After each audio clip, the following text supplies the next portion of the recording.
हाय दोस्तों। पिछली वीडियो में हमने भारत पाकिस्तान के बीच विवाद देखा था। इस वीडियो में हम भारत और बांग्लादेश के बीच संबंध देखेंगे कि भारत बांग्लादेश के बीच संबंध कैसे थे।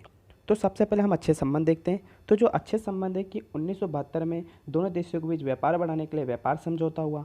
फिर 1996 में फ़रक्का जल समझौता हुआ। देखो, जो नदी गंगा नदी है उसके जल बंटवारे को लेकर ये समझौता हुआ था, फ़रक्का समझौता। ये पढ़ लेना, पेपर में पूछ लिया जाता है, ठीक है। फिर इसके बाद क्या हुआ कि भारतीय सहयोग, जब भी बांग्लादेश में आपदा आती है, खाद्य समस्या होती है, किसी प्रकार की समस्या होती है, तो भारत हमेशा उसकी मदद कर देता है, उनको लोन देता है, मतलब ऋण देता रहता है।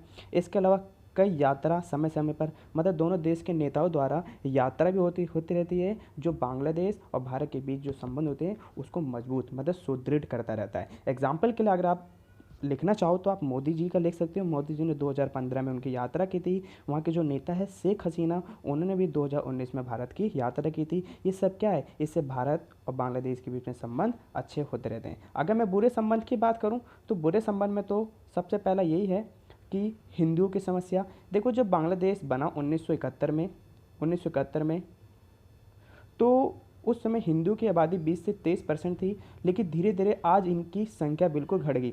ये कहा जाता है कि जो बांग्लादेशी लोग हैं वहाँ पे हिंदुओं को मार रहे हैं, जिससे वहाँ पे हिंदुओं की संख्या दिन पर दिन घटती जा रही है। तो ये एक बहुत बड़ी समस्या है, ये भी एक विवाद है। भारत इस पर सवाल जवाब भी करता रहता है। अगला, अवैध अप्रवास प्रवेश। बांग्लादेश के कई सारे जो लोग गैर कानूनी रूप से भारत में घुस जाते हैं और अहिंसक गतिविधि फैलाते रहते हैं, और भारत के लिए एक बहुत बड़ा मुद्दा है। अगला मैं आपको इसमें बताना चाहूँ तो भारत ने इन लोगों को वापस भेजने के लिए एनआरसी ला रखा है। आप इसके बारे में उम्मीद करता हूँ कि आप इसके बारे में जानते होंगे। अगला है चीन से बढ़ते संबंध। अब जो बांग्लादेश है वो चीन के साथ संबंध बनाते जा रहा है, जो भारतीय रक्षा और भारतीय सुरक्षा के लिए सही नहीं है। ये भारत के रक्षा के लिए भी खतरनाक सिद्ध हो सकता है चीन के जैसा संबंध बनना। अगला है म्यांमार को प्राकृतिक गैस निर्यात न करने देना। भारत ने म्यांमार को प्राकृतिक गैसों का निर्यात करना चाहता है, लेकिन बीच में बांग्लादेश पड़ता है और बांग्लादेश अपना इलाका नहीं देता है। तो ये भी एक बुरे संबंध आप कह सकते हो। अगला है आतंकवादी गतिविधियों को बढ़ावा। देखो, बांग्लादेश से क्या होता है कि जो आतंकवादी होते हैं वो भारत में घुस जाते हैं और भारत में अशांति फैलाते रहते हैं। तो ये भी गतिविधि है जो बहुत बड़ा मुद्दा है भारत और बांग्लादेश के बीच में। इसके अलावा आप देखते हैं भारत नेपाल संबंध। देखो, भारत नेपाल के संबंध बहुत पुराने हैं, सदियों पुराने हैं। तो हम पहले अच्छे संबंध जानते हैं। देखो, भारत और नेपाल के बीच सदियों पुराने संबंध है, और यहाँ तक कहा जाता है कि विश्व का जो सबसे बड़ा हिंदुत्व देश है वो नेपाल ही है। सबसे ज़्यादा नेपाल में ही हिंदुओं की संख्या पाई जाती है। अगला 1950 में मैत्री शांति समझौता हुआ दोनों देश बीच। 1950 में एक मैत्री शांति समझौता हुआ, जिससे दोनों देशों के बीच जो संबंध थे वो अच्छे हुए। अगला, आने जाने में कोई वीज़ा की जरूरत नहीं। अगर आपको नेपाल घूमना है या नेपाल के लोगों को भारत घूमना है तो उनको किसी भी प्रकार के वीज़ा लेने की ज़रूरत नहीं है। आगे है कि भारतीय सरकारी नौकरी में आज्ञा। यहाँ तक कि जो नेपाल के लोग हैं उनको भारतीय जो सरकारी नौकरी है उनमें भी इनको नौकरी करने का अधिकार या आज्ञा दे रखी है। लेकिन IFS मतलब और इंडियन फॉरेस्ट सर्विस और IAS इंडियन एडमिनिस्ट्रेशन सर्विस और IPS इंडियन पुलिस सर्विस को छोड़कर वो सभी नौकरी कर सकते हैं। आगे व्यापार, बैंक खाते खोलने, ज़मीन खरीदने। यहाँ तक कि भारत में व्यापार करने, बैंक खाता खोलने और ज़मीन को खरीदने की भी आज्ञा दे रखी है। ये क्या है, ये अच्छे संबंध है भारत और नेपाल के बीच। बुरे संबंध क्या है, तो बुरे संबंध तो यही है कि चीन से बढ़ते संबंध। जो नेपाल है वो चीन से संबंध बनाते जा रहा है, तो ये भारत की सुरक्षा के लिए भी एक खतरा है और ये बहुत घातक माना जा सकता है। यहाँ तक कि पाकिस्तान के जो आतंकवादी है वो नेपाल के द्वारा भारत में घुस जाते हैं, और ये आतंकवादी जो घुसपैठ की समस्या है ये भी बहुत बड़ा विवाद है। अगला, भारतीय तिपहिया गाड़ी पर रोक। मैं आपको बताना चाहता हूँ कि 8 नवंबर 2016 को जब हमारे माननीय प्रधानमंत्री नरेंद्र मोदी ने नोटबंदी कर दी थी, तो इससे नेपाल और भारत के बीच में संबंध बहुत ख़राब हो गए। संबंध खराब होने की वजह ये थी कि नेपाल के कई सारे लोगों के पास भारतीय मुद्रा थी, और वो जो भारतीय मुद्रा थी उसको चेंज नहीं किया जा सका, जिससे कई सारी मुद्रा वहाँ पे बेकार होगी। तो वहाँ के सरकार को बहुत बड़ा नुकसान हुआ और वहाँ के लोगों को भी बहुत बड़ा नुकसान हुआ। तो इसी वजह से जब स्थिति खराब होगी तो उन्होंने भारतीय तिपहिया गाड़ी पर भी रोक लगा दिया। और जो नीचे देखो ये पांचवा जो पॉइंट है कि इसमें लिखा है कि नेपाल में 200 के, 500 के और 2000 के नोट के चलन पर भी प्रतिबंध लगा दिया। ये क्या है, ये सब बुरे संबंध होते जा रहे हैं। अगला काला पानी क्षेत्र, ये उत्तराखंड में पड़ता है और ये जो काला पानी का क्षेत्र है नेपाल कहता है ये भारत का हिस्सा है, जबकि भारत कहता है नहीं नहीं ये हमारा है। और ये जो सीमा जो रेखा जो खींची थी वो मतलब ब्रिटिश लोगों ने खींची थी, तो ये विवाद है, वो कहता है ये हमारा हिस्सा है।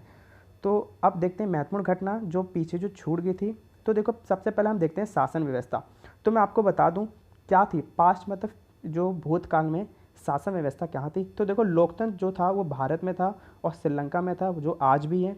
सैनिक जो शासन था वो पाकिस्तान में भी रह चुका है और बांग्लादेश में भी रह चुका है, ये आपको पता होना चाहिए। लेकिन आज दोनों जगह ही लोकतंत्र है। अगला राजतंत्र मालदीव में था और भूटान में था। देखो मालदीव में तो लोकतंत्र स्थापित हो गया, लेकिन भूटान में आज भी वहाँ पे राजतंत्र है, लेकिन संवैधानिक रूप से, ठीक, संवैधानिक रूप से। तो क्या पता चला इससे, हमें ये पता चला कि पूरे दक्षिण एशिया में लोकतंत्र है, केवल भूटान को छोड़कर। इससे बात ये सिद्ध होगी कि दक्षिण एशिया से लोकतंत्र को जुदा कर पाना बहुत मुश्किल है। तो इस चैप्टर में आपने ये पढ़ा। आगे देखते हैं कि परमाणु बम का परीक्षण किया गया। आपको पता है कि भारत पाकिस्तान के बीच हमेशा संबंध खराब होते रहे। तो भारत ने 1974 में पोखरण नामक राजस्थान में एक जगह वहाँ पे परमाणु परीक्षण किया। फिर 1998 में परमाणु परीक्षण किया। इसी के जवाब में पाकिस्तान ने भी 1998 में चगताई पहाड़ी जो बालूचिस्तान में पड़ती है वहाँ पे परमाणु परीक्षण किया। मैं आपको एक चीज़ बताऊँ कि पाकिस्तान को परमाणु बम में सक्षम बनाने वाला अमेरिका ही है। ठीक, आगे देखते हैं सिंधु नदी जल विवाद। जो सिंधु नदी जल विवाद है इस पर हमेशा विवाद रहता है। जो सिंधु नदी है ये भारत से बहती है और पाकिस्तान आरोप लगाता है कि इस पानी का जो इस्तेमाल है वह भारत करता है। ठीक, फिर इनके विवाद को हल करने के लिए विश्व बैंक सामने आया और विश्व बैंक ने इन पानी के बंटवारे के लिए इन दोनों के बीच में समझौता करवा दिया 1960 में। याद कर लेना गाइस, 1960 में। अगला है लाहौर बस यात्रा। देखो 1999 में, फरवरी 1999 में देश के जो प्रधानमंत्री थे अटल बिहारी वाजपेयी थे, इन्होंने भारत पाकिस्तान के बीच में संबंध सुधारने के लिए लाहौर बस यात्रा चलाई थी। यहाँ पे देखते हैं फुल फॉर्म क्या है। तो फुल फॉर्म है लिट्टी क्या है, लिबरेशन टाइगर्स ऑफ तमिल इलम। और अगला सार्क। सार्क जो है वो south Asian association for regional corporation. SAFTA की जो है वो है south Asian free trade area. देखो ये जो दोनों हैं सार्क है और साफ्टा है, इसे हम आगे जानेंगे कि ये क्या है। तो देखो मैंने बताया था कि ये एक संगठन है, ठीक है, ताकि सब जो दक्षिण एशिया में जितने भी देश हैं, जो 7 देश हैं, उनके बीच में संबंध अच्छे बन सके। ठीक है, तो देखो इसकी स्थापना 1985 में की गई थी। इसमें जो सदस्य संख्या वो 7 है, जो मैंने आपको पहले बता रखा है, पाकिस्तान, इंडिया, नेपाल, बांग्लादेश, श्रीलंका, मालदीव और भूटान। जो ये दक्षिण जो बनाया गया मतलब सार्क बनाया गया, इसके उद्देश्य क्या है। देखो इसके उद्देश्य कि हम आपसी सहयोग करेंगे, साथों मिलकर एक दूसरे की सीमा का उल्लंघन नहीं करेंगे, उनका सम्मान करेंगे, आर्थिक सहयोग करेंगे, एक दूसरे की मदद करेंगे और दक्षिण एशिया में शांति स्थापित करेंगे। तो ये थे दक्षिण के उद्देश्य, पूछ ले जाते हैं। लेकिन इसमें एक महत्वपूर्ण और चीज़ ये है कि क्या हुआ कि 2004 में 12वां सम्मेलन हुआ, मतलब 12वीं बैठक हुई और इसमें एक नया समझौता हुआ जिसे साफ्टा के नाम से जाना जाता है। ये रहा SAFTA, south Asian free trade area. इसमें क्या कहा गया कि दक्षिण एशिया में जितने भी जो देश है उनके बीच में जितना भी व्यापार होगा उसमें जो सीमा शुल्क लगता है उसमें हम 20% की कमी कर देंगे। देखो वर्तमान में कुछ कुछ देशों में फ्री ट्रेड होता है बिल्कुल, लेकिन 1907 में 20% की कमी किया गया 1907 को। ये जो समझौते के जो नियम थे इसे लागू कर दिए गए और समझौता कब हुआ था 2004 में और लागू कब हुआ था 2007 में। तो गाइस ये बस इतना ही है। कुछ मैंने नीचे इंपॉर्टेंट क्वेश्चन लगाए हैं, मैं उम्मीद करता हूँ कि आप इसे स्वयं करो और अपने उत्तर का मूल्यांकन और चेक करने के लिए आप टीचर की मदद लो। तो देखो ये देख सकते हो, इसके PDF मैं नीचे दे दूँगा, आप नीचे जाके डाउनलोड कर सकते हो। गाइस अब अगले वीडियो में मिलते हैं। वीडियो देखने के लिए धन्यवाद।